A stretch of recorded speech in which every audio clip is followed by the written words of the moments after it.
Hello everyone, welcome back to my channel PK black.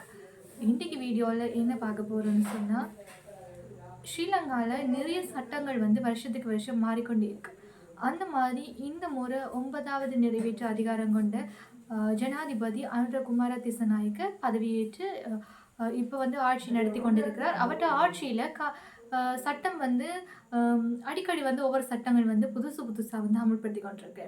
சொல்லப்போனால் இப்போ தொலைத்தொடர்பு சாதனங்களுக்குன்னு சொல்லி ஒரு சட்டம் அறிமுகப்படுத்தி இருக்கிறார். அதே மாதிரி கிளீன் ஸ்ரீலங்கான்னு சொல்லி ஒரு சட்டத்தையும் கொண்டு வந்திருக்கு. ஸோ இந்த வீடியோவில் நாங்கள் என்ன பார்க்க போகிறோம்னு சொன்னால், தொலைத்தொடர்பு சாதனங்களுக்கு புதிய புதிய சட்டங்களை கொண்டு வந்திருக்கிறேன். ஸோ என்னன்னு சொல்லி இந்த வீடியோவில் நாங்கள் டீட்டெயில்ஸை பார்த்துக்கொள்ளோம். இந்த சட்டம் ஜனவரி 4ஆம் தேதி வந்துட்டு, பட் நான் இந்த வீடியோ இன்றைக்கு தான் அப்லோட் பண்ணுறேன்.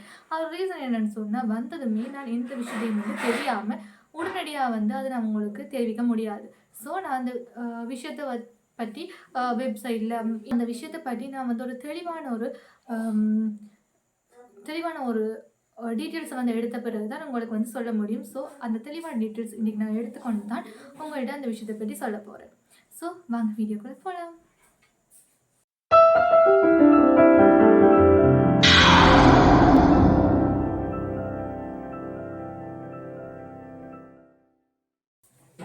Telecommunication regulatory communication of Sri Lanka TRCSL, Ilangai தொலைத்தொடர்புகள் ஒழுங்குபடுத்தல் ஆணைக்குழு.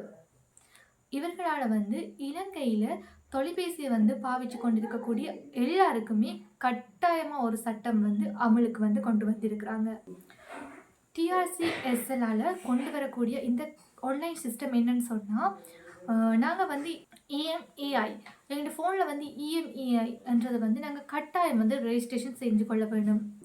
எங்களோட ஃபோனில் அபவுட்டில் நாங்கள் போய் பார்த்தோம்னு சொன்னால் IMEIன்னு சொல்லி 15 டிஜிட் இருக்கக்கூடிய ஒரு நம்பர் இருக்கு. அந்த நம்பர் இலங்கையினுடைய இந்த TRCSL பதிவு செய்யப்பட்ட ஒரு இலக்கமாக இருக்க வேணும்.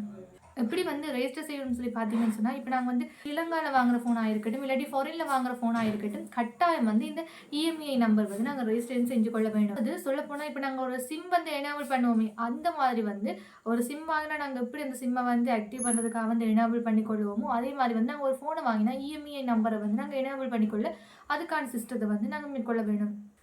அதாவது இப்போ நாங்கள் சிம் யூஸ் பண்ணக்கூடிய அனைத்து டிவைசஸுக்கும் இது பொருந்தும்.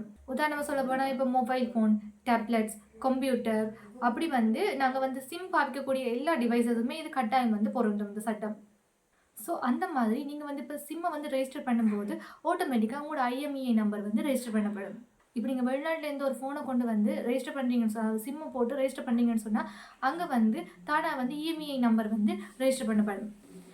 நீங்கள் ஃபோனை வெளிநாட்டிலேருந்து கொண்டு வந்துட்டு சிம்மை இங்கே அதாவது யூஸ் பண்ண வச்சுருக்கீங்கன்னு சொன்னால், அதில் EMEI நம்பர் பதிவுபடப்படாத ஒன்றாக தான் இருக்கும்.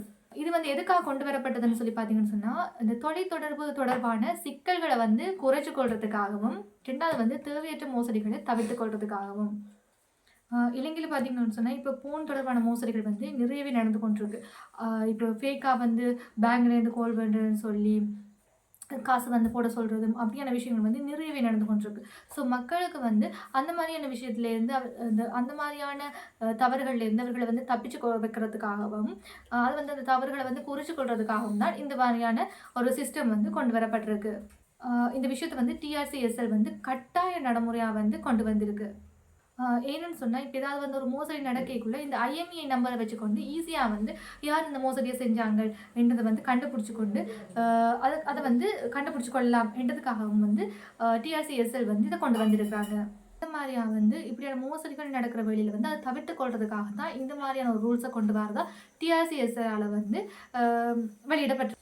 அதோட எங்களோட ஃபோன் IMEI நம்பர் ரெஜிஸ்டர் பண்ணப்பட்டிருக்கான்னு சொல்லி எங்களால் செக் பண்ணிக்கொள்ளவும் முடியும். இது எப்படி நாங்கள் ரெஜிஸ்டர் பண்ணி கொள்ளணும்னு சொல்லி பார்த்தீங்கன்னா, ஒரு SMS இருக்குது தானே, SMS பாக்ஸை ஓன் பண்ணி IMEI அடுத்து ஸ்பேஸ் ஒன்று இருக்குது, இந்த ஸ்க்ரீனில் காட்டுற மாதிரி அதே மாதிரியே டைப் பண்ணிவிட்டு, ஸ்பேஸ் விடக்கூடாது, இதே மாதிரி டைப் பண்ணிவிட்டு உங்களோட 15 டிஜிட்டல் நம்பர் இருக்குது தானே, அந்த டிஜிட்டல் நம்பரை அங்கேருந்து காப்பி பண்ணி கொண்டு இங்கே பேஸ்ட் பண்ணிவிட்டு, ஸ்க்ரீனில் தெரிகிற இந்த நம்பர் 1909 அந்த நம்பருக்கு நீங்கள் SMS பண்ணினீங்கன்னு சொன்னால், IMEI ரெஜிஸ்டர் ஆகியிருந்தால் சர்வீஸ் IMEI என்ற மெசேஜ் வந்து வரும். நான் வந்து செக் பண்ணி பார்த்தேன். எனக்கு வந்து சர்வீஸ் IMEIன்னு சொல்லி தான் வந்துச்சு. ஸோ நீங்களும் வந்து அதே மாரி ஸ்க்ரீன்ல தெரியிற இந்த இத வந்து டைப் பண்ணி செக் பண்ணி பார்த்துக்கொள்ளலாம். ஸோ ஒருவேளை வந்து உங்களோட IMEI நம்பர் வந்து ரெஜிஸ்டர் பண்ணப்படாம இருந்தா, நீங்க வந்து எந்த நெட்வொர்க் யூஸ் பண்றீங்க? இப்போ ஏர்டெல்லா, மோபிடெல்லா, டயலாகா, ஹச்சா அந்த கம்பெனிக்கு போயிட்டு அவர்களோட கதைச்சு அத வந்து எப்படி ரெஜிஸ்டர் பண்ணலாம் என்றத வந்து தெரிஞ்சு கொண்டு அவர்கள் மூலமா வந்து ரெஜிஸ்டர் பண்ணிக்கொள்ள முடியும். மேலே இருக்க ஸ்க்ரீன்ல இருக்கிறது வந்து ரெஜிஸ்டர் பண்ணப்பட்டிருக்கான்றத வந்து செக் பண்ணி பார்க்குற முறை தான். ஸோ நீங்க அத செக் பண்ணி பார்த்துட்டு படாம ரெஜிஸ்டர் பண்ணப்படாம இருக்கும் பட்சத்தில உங்களோட நெட்வொர்க் நீங்க யூஸ் பண்ண நெட்வொர்க் அங்க கொண்டு போய் அந்த கம்பெனிக்கு வந்து கொண்டு போய் நீங்க வந்து செக் பண்ணி பார்த்து அவர்கள் மூலமா வந்து ரெஜிஸ்டர் பண்ணிக்கொள்ள முடியும். ஸோ இதுக்கு வந்து ஜனவரி 28ஆம் தேதி வரையும் வந்து அவகாசம் வந்து குடுக்கப்பட்டிருக்கு. ஸோ ஒரு சேஃப்டிக்கு தானே நாங்க வந்து செக் பண்ணி பார்த்துக்கொள்ளலாம். அதுக்கு பிறகு வந்து இந்த நெட்வொர்க் வந்து இயங்காது என்ற மாரியும் வந்து சொல்லியிருக்காங்க. IMEI வந்து ரெஜிஸ்டர் பண்ணாட்டி நெட்வொர்க் வந்து ஃபோன்ல வந்து இயங்காதுன்ற மாரி சொல்லியிருக்காங்க. ஸோ இது வந்து எந்த அளவுக்கு வந்து நடைமுறைப்படுத்தப்படும் என்றது வந்து ஒரு தெரியாது. அ இது வந்து எந்த அளவுக்கு வந்து நடைமுறைப்படுத்தப்படும் என்றது வந்து அ எவ்வளவு கண்டு வந்து ஒரு தெரியாத ஒரு நிலை தான். பட் வந்து அவங்க சொல்றதுக்காக வந்து நாங்க ஒரு சேஃப்டிக்காக வந்து ரெஜிஸ்டர் பண்ணி வச்சுக்கொள்ள அது நல்ல விஷயமா வந்து இருக்கு. TRC-SLR வந்து இன்னொரு விஷயம் வந்து முன்வைக்கப்பட்டிருக்கு. என்னன்னு சொன்னா, இனிமேல் நீங்க வந்து ஃபோன் இல்லாட்டி வந்து இந்த சிம் எனேபிள் பண்ணக்கூடிய இந்த டேப் டொங்கிள்ஸ் வாங்குறேன்னு சொன்னா, TRC-SLR வந்து அவர்களால வந்து அனுமதிக்கப்பட்ட அவர்களால வந்து யாரால வந்து இந்த ஃபோன் எல்லாம் விக்க முடியும்னு சொல்லி அவங்க வந்து எந்த கம்பெனிக்கு வந்து ஃபோன குடுக்குறாங்களோ, அந்த நெட்வொர்க் சாதனங்கள் வந்து குடுக்குறாங்களோ, அவர்களிடமிருந்து மட்டும் தான் நாங்க அத வந்து பெற்றுக்கொள்ள முடியும் என்ற மாதிரியும் வந்து TRC-SL வந்து தெரிவிச்சிருக்கிறாங்க. சொன்னா அந்த டிவைஸஸ்க்கு மட்டும் தான் IMEI நம்பர் வந்து ரெஜிஸ்டர் பண்ணப்பட்டிருக்கு. நீங்க வெளிநாட்டுல இருந்து ஃபோன்கள வந்து கொண்டு வந்தாலோ, இறக்குமதி செய்தாலோ அங்கேயே வந்து பதிவு செய்துட்டு தான் அத கொண்டு வரணும். பதிவு செய்யாம எங்க கொண்டு வந்தா அத வந்து பதிவு செய்ய முடியாதுன்ற மாதிரியும் வந்து குறிப்பிட்டிருக்காங்க. அதுக்கு எங்க வந்து பதிவு செய்ற அந்த இது வந்து எதுக்குள்ள அடங்கும்னு சொன்னா, சுங்க திணைக்களம், இலங்கையினுடைய ஏற்றுமதி, இறக்குமதி பதிவு கட்டுப்பாட்டு திணைக்களங்கள், அரசு அலுவலகங்கள் இவர்களுடைய பதிவு நடைமுறையை தாண்டி தான் அந்த டிவைஸ் வந்து நாட்டுக்குள்ள வந்து கொண்டு வர முடியும். இந்த மாதிரி வந்து இந்த விஷயம் வந்து சொல்லப்படுது.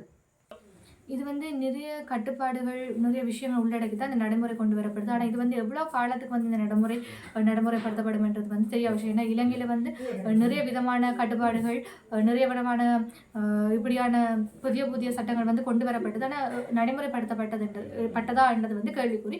பட் இந்த விஷயம் வந்து எவ்வளோத்துக்கு வந்து உண்மையானது, எவ்வளோத்துக்கு நடைமுறைப்படுத்தப்படும்ன்றது வந்து ஒரு கேள்விக்குறியான விஷயம் தான். பட் அவங்க சொல்றதையும் கேட்டு எங்களுடைய சேஃப்டிக்காக ஜனவரி 28க்குள்ள நாங்க வந்து ரெஜிஸ்டர் பண்ணிக்கொள்றது வந்து எங்களுடைய சேஃப்டிக்கு வந்து ஒரு நல்ல விஷயமா வந்து அமையும். ரெஜிஸ்டர் பண்ணிக்கொண்டா எங்களுடைய சேஃப்டிக்கு வந்து அது ஒரு நல்ல விஷயமா அமையும். அது கட்டாயம் வந்து சட்டம் வந்து நடைமுறை கொண்டு வந்து அது எங்களுக்கு தான் பிரச்சனையாக அமையும். ஸோ ரெஜிஸ்டர் பண்ணி வைக்கிறது எங்களுக்கு ஒரு பாதுகாப்பானதாக இருக்கும்.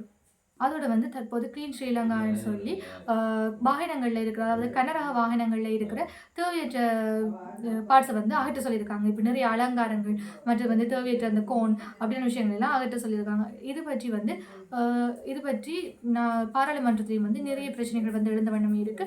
நிறைய விதமான நியூஸ் வந்து அடிக்கடி அப்டேட் ஆகிக்கொண்டிருக்கு. ஸோ இது பற்றின விஷயங்களையும் வந்து அடுத்த வீடியோவில் வந்து நாங்கள் பார்த்துக்கொள்ளலாம். ஸோ இப்படியான வீடியோஸ் நீங்கள் பார்க்கணும்னு சொன்னால் BK Vlog வந்து மறக்காமல் சப்ஸ்கிரைப் பண்ணி, லைக் பண்ணி, கமெண்ட் பண்ணிக்கொள்ளுங்க. இதே மாதிரி இன்னொரு வீடியோவில் வந்து உங்களை சந்திக்கும் வரை உங்களிடம் இந்த விடைபெறுவது உங்கள் பானு.